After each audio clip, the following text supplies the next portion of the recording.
anytime you connect ideas that are not part of the same topic, you want to use a connector, like moreover, furthermore, however. And before the last point, always use a concluding word. Therefore, or hence, or thus, even if it doesn't make 100% logical sense.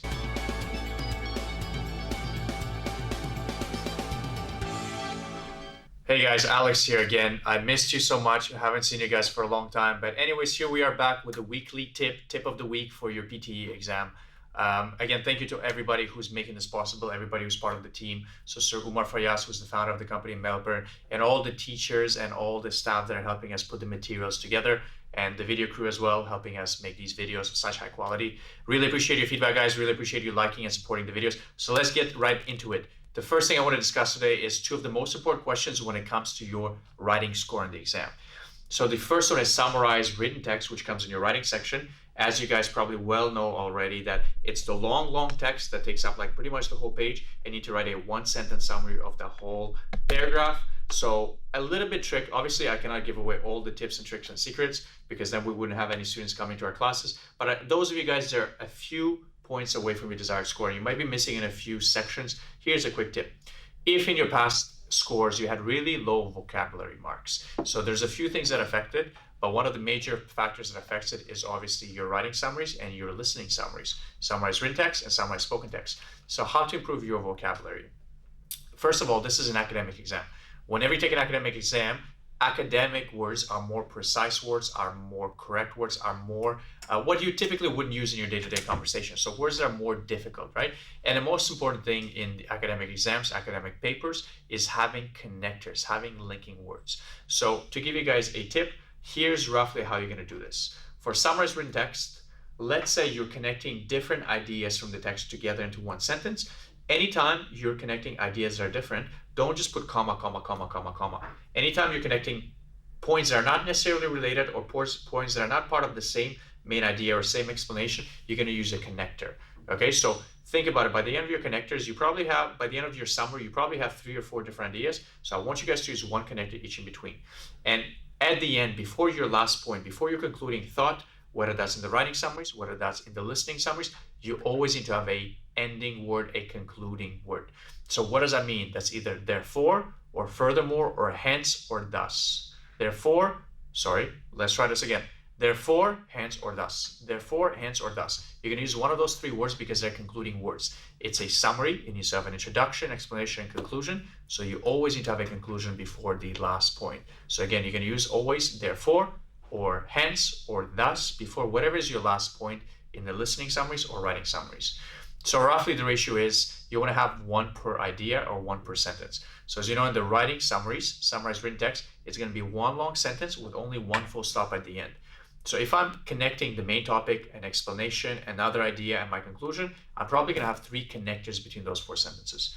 Let's say your listening summaries. I know most of you have a format where you've taken the exam and maybe your cousin, your brother, your sister, some PTE, Facebook, blog, group, whatever it is on WhatsApp, they give you a format to follow for the listening summaries.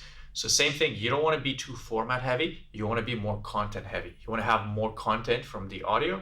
And what you want to do for every sentence that you use, you want to have 1 connector each. Either words like furthermore, moreover, however, nevertheless. So all those words get you marks in vocabulary. And this one little tip and trick, and this is not related to your writing section or your listening section, but nevertheless is going to give you marks in your vocabulary. And you can test this as well if you have a lot of money. So try to take the PTE paid mock test, for example, or the real exam if you have so much money to spend. And just do the speaking section, and whenever you're doing your format for describe image, and whenever you're doing your format for retail lecture, which I recommend following a format, try to use those words. Furthermore, the picture also depicts this. Moreover, the lecture also highlighted and discussed various things. In addition to that, the speaker also discussed such and such issues. So whenever you use those words, and you can skip the rest of the sections on the exam, or hopefully in your practice mock test, if you have those words in your format, furthermore, moreover, highlighted, delineated, encapsulated, debated, highlighted, all those words are going to give you marks in the vocabulary section. So obviously you won't get high marks in listening, reading, and writing if you just do the speaking section, but you will see you'll get a score in vocabulary anyways from the words that you spoke. Because obviously when you speak, the computer understands those words and they're highly weighted. Again, you want to have lots of connectors. So in writing summaries, anytime you connect ideas that are not part of the same topic, you want to use a connector, like moreover, furthermore, however.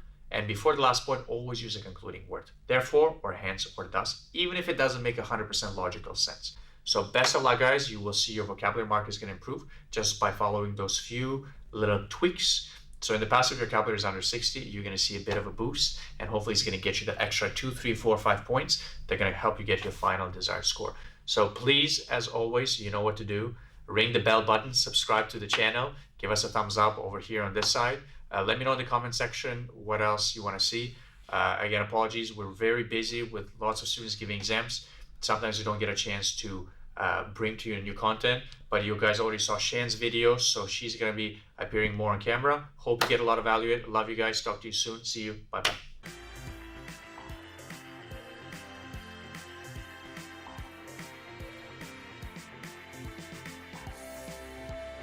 And if you're still watching, guys, by popular demand, what we did is we pre-recorded most of our lectures and all of our tips and tricks and strategies all into one video course that has a lot of detail, a lot of explanation. Plus, it's going to give you access to all the materials that we provide to our students in class. So it's going to save you like 40, 50 hours of studying with us in person. You're going to be able to get it done in 10 to 20 hours by yourself with all the practice, all the videos and tutorials. And we're going to be there for you every step along the way in private Facebook groups and sharing and materials and updating weekly Q&A, answering your questions with live videos. So if that's something you're interested in, let me know in the comment section, because I'm not sure if I want to release it yet or not, but just let me know what you think. If an online video course is something you'd be interested in doing, please let us know.